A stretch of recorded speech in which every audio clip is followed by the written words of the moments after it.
It's 11 o'clock on a Tuesday morning, and you're sitting in the waiting room of a private bank. The floor is polished gray marble, so clean you can almost see your reflection in it. Next to you is a man in a gray t-shirt that's been washed one too many times, jeans worn thin at the knee, sneakers that lost their original color years ago. The receptionist glances at him sideways, like he wandered into the wrong building. When his name is called, he stands up slowly, unhurried, and walks toward the wealth manager's office. That man has $14 million under management at this bank. You know because his name pops up on the reception screen a few seconds later when she updates the appointment list. You're not there for him. You're there because 6 months ago you started doing something similar, and today is the day you find out if it worked. You watch him disappear behind the office door, and you think about how differently this same scene would have played out in almost any other room in the city. In a car dealership, he'd have been steered toward the used lot before he opened his mouth. In a restaurant with a dress code, he might not have gotten a table without a reservation. But money, real money, the kind that's actually accumulated instead of displayed, doesn't need any of those rooms to recognize it.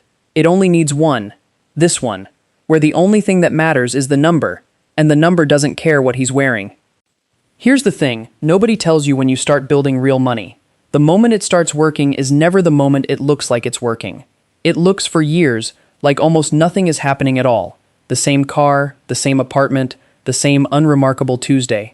And by the time you understand that fully, understand that the silence is the strategy and not the absence of one, you're already years ahead of almost everyone you know, most of whom are still waiting for their financial life to look the way they assumed it would feel. Sign 1. Nobody can guess your number by looking at your car. You drive a 2018 sedan with 91,000 miles on it. The paint has a scratch on the rear bumper from a parking garage in a city you don't live in anymore. You paid it off 2 years ago and haven't thought about a car payment since. Your coworker Marcus leases a new SUV every 3 years. Always black, always the top trim. He mentioned the payment once, offhand, at lunch. $740 a month. Like it was a fact about the weather. You didn't say anything. You just did the math in your head the way you always do now, automatically, without meaning to. $740 a month is $8,880 a year. Over the 6 years you've had your car, that's more than $53,000 Marcus has put into a depreciating asset that will be worth less than half of what he paid for it by the time he trades it in again. You're not judging Marcus. He likes the SUV, that's allowed. What you noticed a long time ago is that the $740 a month you didn't spend went somewhere else, into an account with a boring name you rarely check, growing at a pace nobody at lunch will ever ask you about. Nobody has ever complimented you on your car. That used to bother you, a little, back when you were 26 and still checking to see if anyone noticed. It doesn't bother you anymore. You've done the arithmetic enough times to know what the silence is actually worth. Sign 2. Your house doesn't tell anyone anything. You live in a 3-bedroom on a street with other 3 bedrooms, in a neighborhood nobody would call impressive and nobody would call bad. The kitchen was renovated 11 years ago by whoever owned it before you. You haven't touched it. It works. Your neighbor Priya redid her kitchen 2 summers ago. Quartz counters, a waterfall island, the kind of lighting that shows up well in photos. She mentioned the number once, at a block party, in the tone people use when they want you to be impressed and reassured at the same time. $61,000. Financed over 5 years at a rate she didn't say out loud. You complimented the island. You meant it. It's a nice island.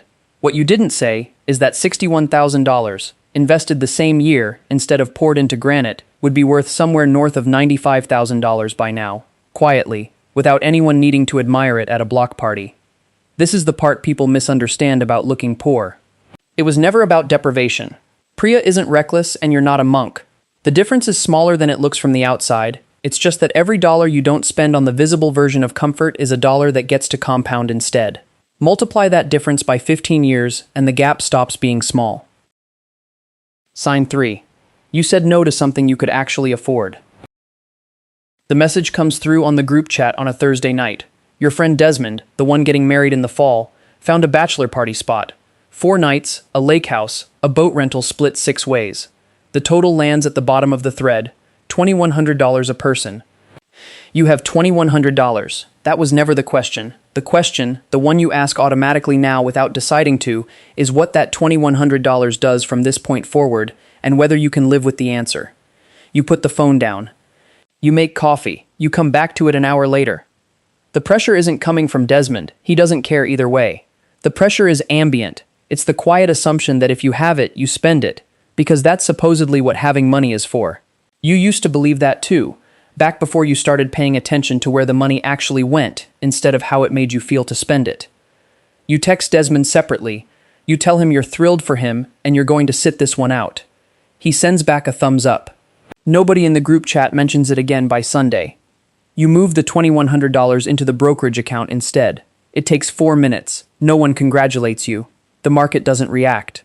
The only thing that happened is a preference got a little clearer, the way it's been getting clearer for years now, one decision at a time. Sign 4. You know your number. Almost nobody around you knows theirs.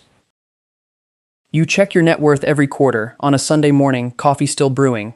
Checking, savings, brokerage, retirement accounts, minus what you owe on the mortgage and the small remainder on a car loan you'll finish paying off in 14 months.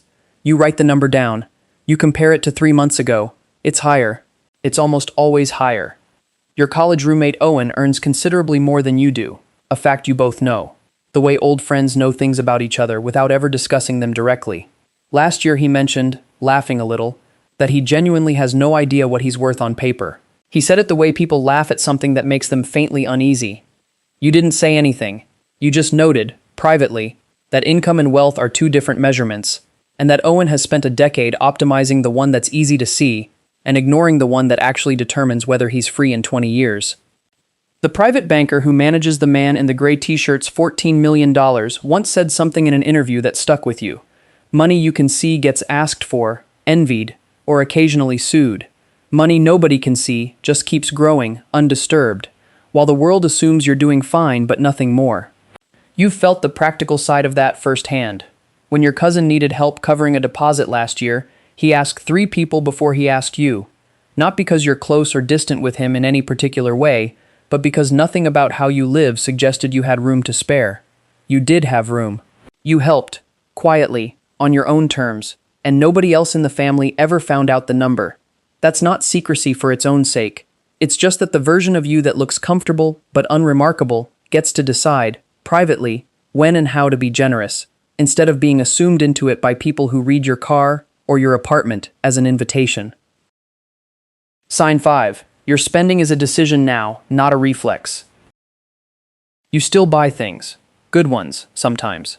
Last month you spent $340 on a coat you'd wanted for 2 winters, and you didn't feel a single second of guilt about it, because you'd already decided, weeks earlier, that it was worth it to you specifically, not to anyone watching. That's the part outsiders get wrong when they picture people who live below their apparent means.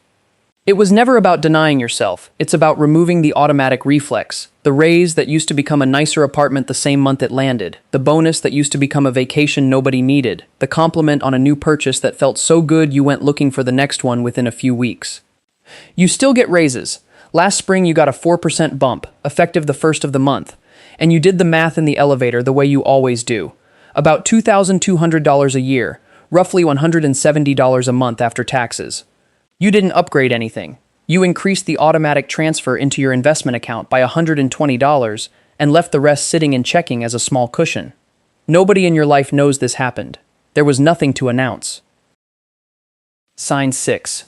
When something breaks, it stays small. The call comes on a Wednesday morning. Your car needs brakes and rotors, $780 with labor. 2 years ago, this would have been a conversation with yourself in a parking lot, running through which card had room. Now it's an inconvenience you forget about by lunch. You pay it. You pick up an itemized receipt you don't read. You go back to your day. Your friend Rachel calls that night. Her transmission went out last week, $1,300, and she's still talking about it, still working out which card to put it on, still carrying the weight of it 4 days later. You listen. You don't say what you're thinking, which is that the difference between her week and yours isn't luck, or income, or even willpower exactly.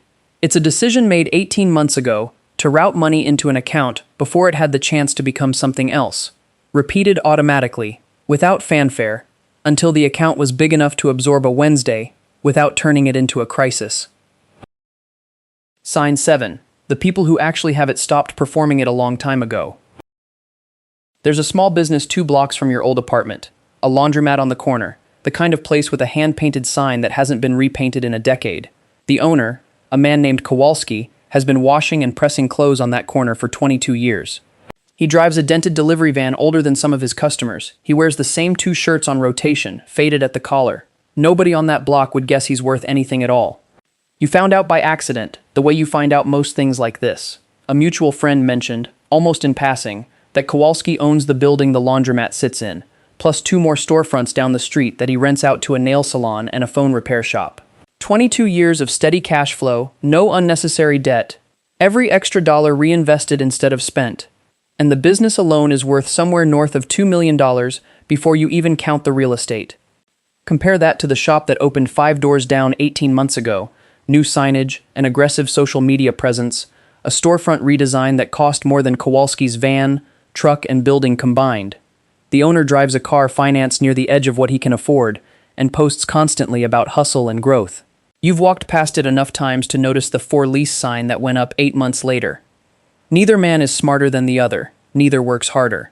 The difference is what each of them decided to prioritize first, the appearance of success or the boring accumulation underneath it. That decision, repeated for 2 decades in Kowalski's case and reversed within 18 months in the other, is the entire story. It's not a metaphor. It's just what happened on one ordinary street, in real time, to 2 people making a similar amount of money at the start. The part almost nobody sees. Here's what you understand now that you didn't understand 5 years ago.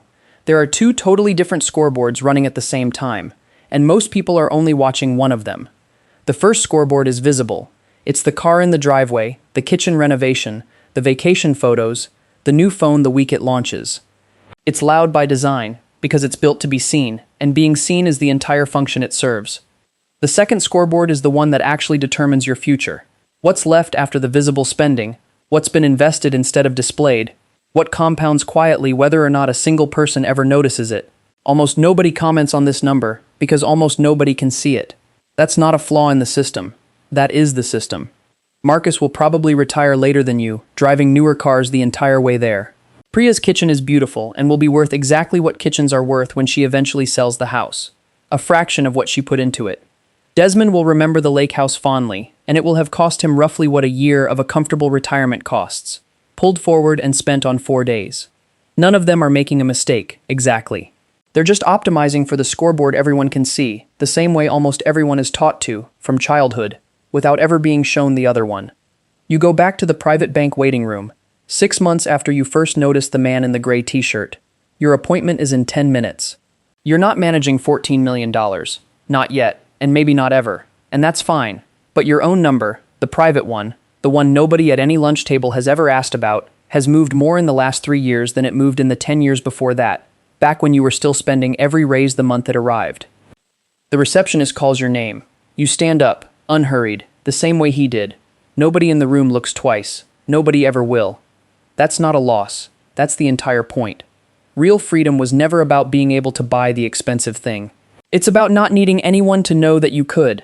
The version of you that used to want the compliment, the second glance, the visible proof. That version is still in there somewhere, but he's stopped running the show. Somewhere out there today, someone is buying a car that costs more than they should spend, and someone else, in the exact same income bracket, is quietly moving $200 into an account with a boring name. Neither of them will post about it. Neither of them will feel especially different by dinner time. But in 10 years, from the outside, nothing about either of them will look different, either. Same kind of house, same kind of neighborhood, same kind of ordinary Tuesday. The difference will be invisible, right up until it isn't. One of them will just be free, and the other one will still be paying for the appearance of it, one payment at a time, wondering quietly why the raises never seem to add up to anything. You think about that as you walk toward the office your name was just called for. You're not carrying $14 million, you might never be.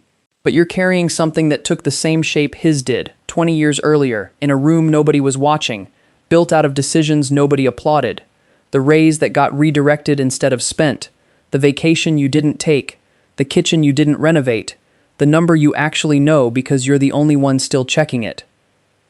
The banker opens the door and says your name. You stand up the way he did, unhurried, in the same worn jacket you've had for 3 years. Nobody in the waiting room looks twice. Nobody ever will. That's not a loss. That's the entire point. Real freedom was never about being able to buy the expensive thing. It's about not needing anyone to know that you could. The version of you that used to want the compliment, the second glance, the visible proof, That version is still in there somewhere, but he stopped running the show, and the quiet is the only applause you need now. You'll take the quiet version. You already did.